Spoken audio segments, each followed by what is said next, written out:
सरकारी कर्मचारियों की पेंशन को लेकर जारी विवाद को सुलझाने की कोशिशें तेज हो गई हैं। ओल्ड पेंशन स्कीम यानी ओपीएस का विकल्प तैयार करने के लिए आज वित्त मंत्रालय में एक अहम चर्चा हुई है और इसमें कई प्लान पर विचार हुआ है। तो नेशनल पेंशन सिस्टम को लेकर जो विवाद बढ़ता जा रहा है, क्या अब वो सुलझेगा? जी मीडिया संवाददाता तरुण शर्मा इस वक्त हमारे साथ है।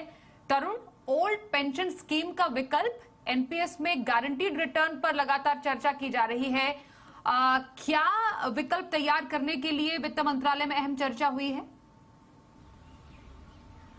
बिल्कुल, मैं बताना चाहूँगा कि वित्त मंत्रालय जो ओपीएस की जो मांग है बार बार अलग अलग राज्यों के कर्मचारियों की तरफ से उठाई जा रही है, उसको एक सॉल्यूशन देना चाहता है न्यू पेंशन स्कीम में ही। न्यू पेंशन स्कीम में जो सबसे बड़ा डर है कि जब आप रिटायर होंगे तो उस समय बाजार का क्या हाल होगा, जो आपका इन्वेस्टमेंट है उसमें आपको कितना रिटर्न मिलेगा। हालांकि जो अभी का रिटर्न है वो 9.5% के आसपास का रिटर्न आपको मिलता है जब एनपीएस के अंदर, लेकिन फिर भी एक डर जरूर कर्मचारियों के मन में है कि रिटायरमेंट के बाद पैसा कैसे मिलेगा। तो इस डर को खत्म करने के लिए वित्त मंत्रालय विचार कर रहा है कि एक मिनिमम रिटर्न जरूर फिक्स कर दिया जाए, जिससे यदि उससे नीचे यदि आपका रिटर्न जाता है तो सरकार उसकी अदायगी करेगी, लेकिन यदि उससे ऊपर का यदि आपका रिटर्न रहता है तो आपको वो रिटर्न फिक्स तौर पे रिटायरमेंट के समय मिलेगा। ये विचार जो है वित्त मंत्रालय कर रहा है। इससे जो एक डर कर्मचारियों के मन में है वो कहीं ना कहीं खत्म होगा, और दूसरी तरफ जो सरकार के ऊपर कोई एक्स्ट्रा बोझ यहाँ इस स्कीम के जरिए नहीं पड़ेगा। क्योंकि यदि हम अभी तक का रुझान देखें या अभी तक के आंकड़े देखें तो एनपीएस में 9.5% के आसपास का रिटर्न इजीली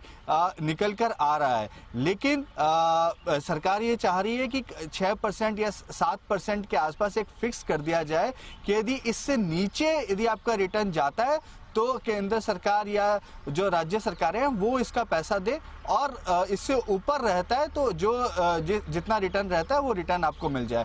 तो इस पे विचार चल रहा है। इस पे विचार काफी लंबे समय से चल रहा था। अब पीएफआरडीए ने ये recommendation department of financial service को भेजी है। अब डिपार्टमेंट ऑफ फाइनेंशियल सर्विसेज इस पे विचार कर रहा है और हो सकता है कि जल्द इस पे फैसला भी लिया जाए।